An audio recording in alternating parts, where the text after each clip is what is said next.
So I'm just gonna get straight to it. If you've been following along with my coffee shop, you know that I think it may or may not be haunted. And if you're a first timer, you should just go find the rest of my videos and see what I'm talking about when I say that. My barista has told me something that's changed my entire perspective about our coffee shop. And here we go. She came in, she opened the shop like normal, she started on her tasks, and like always, no matter who's in there, we're always hearing noises and creaks and bumps and things that just don't make sense. And we just embrace it. So nobody's really scared of anything. It's just what it is. This particular morning happens to be riddled with tons of footsteps. So she's hearing footsteps and just continuing to work like everybody else does. Something was a little bit different this morning and it just startled her. The footsteps this time actually approached her, but this time she looked and she saw something that nobody else has ever seen in this shop. When she looked, she said that she saw an apparition, and she described it as pant legs with a pair of boots. These boots were tattered and they came with like a metal cap on the toe. They were kind of to a rounded point.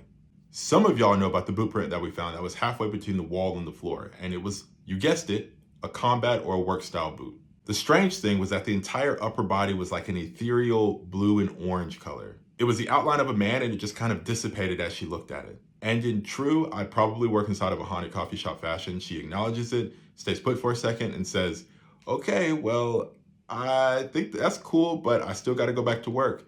And then she just went back to work. She told me that she continued to hear the footsteps and she even heard the sound of the door opening and closing despite none of the doors doing that. Nobody, however, has ever seen anything like that. That was truly the first time. I even pulled the cameras, not because I didn't believe her, because I wanted to see how she reacted, and I could tell she absolutely saw something. It's wild. Well, that's the end of this story, but it's certainly not the last story I have to tell about this place. So all I can say is, if you want to hear more, make sure you follow along.